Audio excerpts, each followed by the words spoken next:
Hello everyone, welcome back to my channel. আশা করি সবাই খুব ভালো আছেন। তো চলে এসেছি আরেকটা রান্না নিয়ে।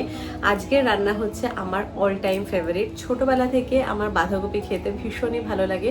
আমার মা একদম কম মশলায়, মানে মশলা একেবারেই দিত না, তো মশলা ছাড়া এত সুন্দর বাঁধাকপি রান্না করতো না, সেটা একদম মুখে লেগে রয়েছে। তো আজকের রান্নাটা মায়ের থেকে ইন্সপায়ার্ড হয়ে আমি যে কোনো রান্না করার আগে মায়ের সাথে একটু ডিসকাস করি। তো এবার যখন আমি ডিসকাস করছিলাম, মা বললো যে তুই চিংড়ি দিয়ে বাঁধাকপিটা ট্রাই কর, খুবই ভালো লাগবে, আর মশলা ভীষণই কম দিবি। তো মায়ের ইনস্ট্রাকশন মেনেই আজকে আমার এই সুন্দর রান্নাটা, একদম চিংড়ি মাছ দিয়ে সুন্দর মশলা ছাড়া বাঁধাকপি, যেটা দেখে তো খুব ভালো লাগবেই আর খেতে কিন্তু দুর্দান্ত হবে। তো চলুন আজকের এই রান্নাটা কিভাবে করছি সেটা দেখে নেওয়া যাক। তো আজকে রান্নার জন্য লাগবে একটা সুন্দর বাঁধাকপি আর কয়েকটা চিংড়ি মাছ। চিংড়ি মাছটাকে নুন আর হলুদ দিয়ে আমি কিছুক্ষণ মাখিয়ে রেখে দেব। এবার আমি বাঁধাকপিটা কেটে নেব। আর আজকে কিন্তু এই রান্নাটা ডিপেন্ড করছে বাঁধাকপিটা কিভাবে কাটছেন তার উপরে। একদমই তাই, যখনই বাঁধাকপি রান্না করুন না কেন, খুব একদম মিহি করে কিন্তু কাটতে হবে। একদম সরু সরু করে মিহি করে বাঁধাকপিটা কাটলেই কিন্তু বাঁধাকপির টেস্ট দারুণ হবে। আর যদি বড় বড় করে কাটেন তাহলে কিন্তু একদমই ভালো হবে না।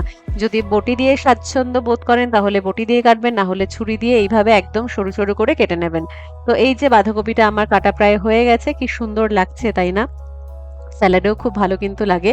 তো যাই হোক, এবার বাঁধাকপিটা আমি কেটে নিয়ে বাকি রান্নাটা শুরু করব। একটা প্যানের মধ্যে আমি দিয়ে দেব এখন সর্ষের তেল। সর্ষের তেল দিয়ে আমি ওখানে আগে আলুগুলো ভেজে তুলে নেব। মাংসের আলুর মতো কিন্তু আলু কাটতে হবে, বাঁধাকপিতে খুবই ভালো লাগে এইভাবে আলু কাটলে। হালকা করে ভেজে আমি তুলে নিচ্ছি। এবার আমি ওই তেলের মধ্যেই চিংড়ি মাছগুলো এপিট ওপিট করে ভেজে তুলে নেব।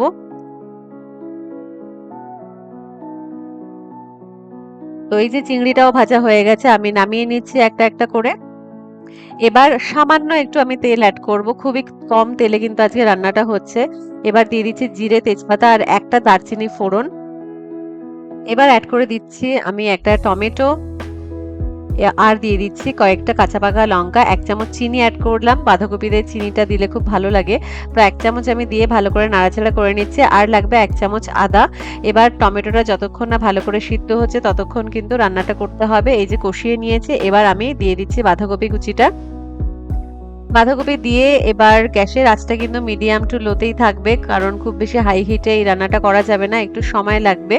আস্তে আস্তে বাঁধাকপিটা মজবে। তো আমি পরিমাণ মতো নুন আর পরিমাণ মতো হলুদ আমি দিয়ে দিলাম। এবার মাঝে মাঝে নাড়াচাড়া করতে হবে যাতে নিচে লেগে না যায়, তাহলেই কিন্তু হয়ে যাবে আমাদের রান্না। তো দেখুন, এই যে কিছুক্ষণ পর পর আমি নাড়াচাড়া করে দিচ্ছি। আলুটাও আমি অ্যাড করে দিলাম।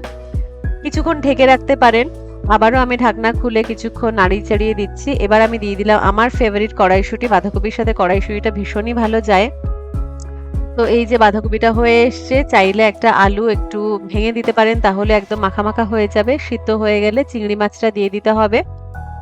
তো এই যে চিংড়ি মাছটা দিয়ে দিচ্ছি, আর এত সুন্দর লাগছে না খেতে, আমি একটু টেস্ট করে দেখেছি।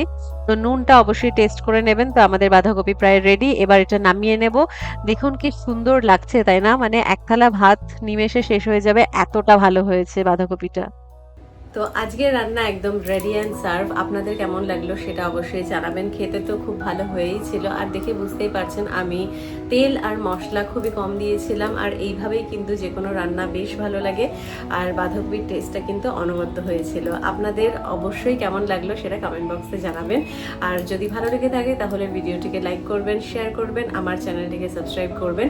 নতুন কোনো রান্নার সাজেশন থাকলে, নতুন কোনো রান্নার রেসিপি দেখতে চাইলে সেটাও কিন্তু কমেন্ট বক্সে লিখতে ভুলবেন না।